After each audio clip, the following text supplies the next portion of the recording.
Writing. I found that the written word is often a far easier way to communicate than verbal speech. It can be more considered and thoughtful. I have absolutely no formal training, but have always had a knack to write poetry, which has been shared at family events, but had never considered or even understood the format of a blog. It was one of my cycling friends who suggested that if I wrote an open diary, it might be useful to others who were in similar situations. She had an elderly friend who had developed a form of dementia, and during our bike rides often sought my support and advice. She'd searched the internet, but found nothing relevant that could help her understand the day-to-day complexity of this disease. And so it was with her encouragement that I found WordPress and started writing. Very few people knew. I was very unsure that anyone would be interested at all in what I had to say.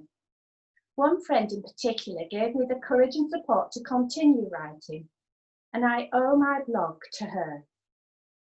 I've been very surprised at the effect it has had on my family and friends. Although blessed with special people, they didn't all get it. Now they understand. People rarely talk about it openly, but it has changed relationships in a very positive way. Ken is a wonderful human being, brave enough to let me share our story. I often read it to him and he appreciates its honesty. If one person learns something, then my daily dabbling is worthwhile. And to carers, I must emphasise writing is cathartic. It isn't always easy to express the emotion we all feel dealing with dementia. It has certainly helped me shed guilt, frustration and fear. Be brave, tell the truth, and people will listen. So this is one of my early blogs that I wrote, and I thought it might be suitable to read. It's called I Haven't the Foggiest Idea. It's funny, what we think others know about us isn't always what they actually know about us. And although our lives intertwine, there are bits that stay in the shadows. Not because they're hiding, but because they've simply never been discussed. Writing can be a revelation. Time with a bestie, uninterrupted, fluent conversation is a priceless gift for me. We talk for 2 hours, focused simply on ourselves over a lovely lunch. Birthdays, a fortnight apart, are the perfect excuse for this indulgence. And for once, no guilt, as Ken is at the football match, having precious dad and lad time. This is the only lady who has read my blog thus far. Not convinced it was simply midnight whining, I wanted her feedback, as if I should carry on.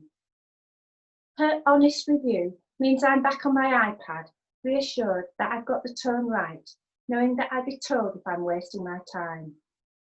Where this leads me now, I'm not sure, but I'll keep on going for now.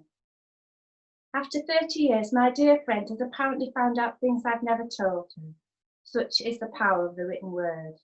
And our lunchtime conversation has opened many doors for future exploration on this site. Inspiration comes from many places. Ideas are formed in unexpected ways.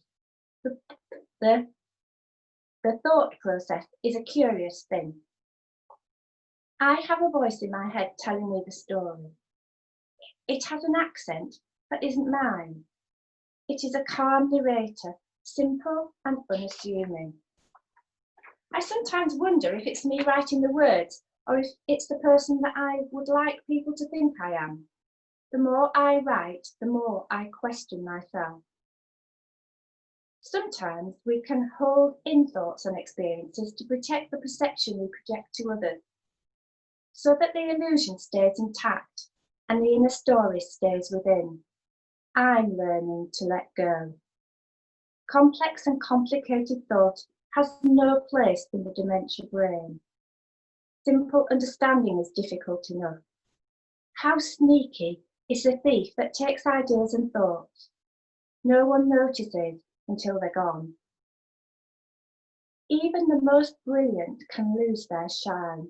Inventors, composers, masters of their trade. It's a disease with no conscience. I haven't the foggiest idea is a term most Yorkshire folk will know. Being on the edge of conversation, missing the key words. That give it a sense of understanding. Now, does that sound familiar? I spend a lot of time second guessing Ken's thoughts. But to use the above phrase is unfair. Sometimes there are blue skies, words flow, and the sun shines, but often a thick murk descends, and trudging through pea soup of communication is exhausting for both of us. So I've had a lovely afternoon with a lovely lady, and it has re-energised me. She will probably read this. Thank you.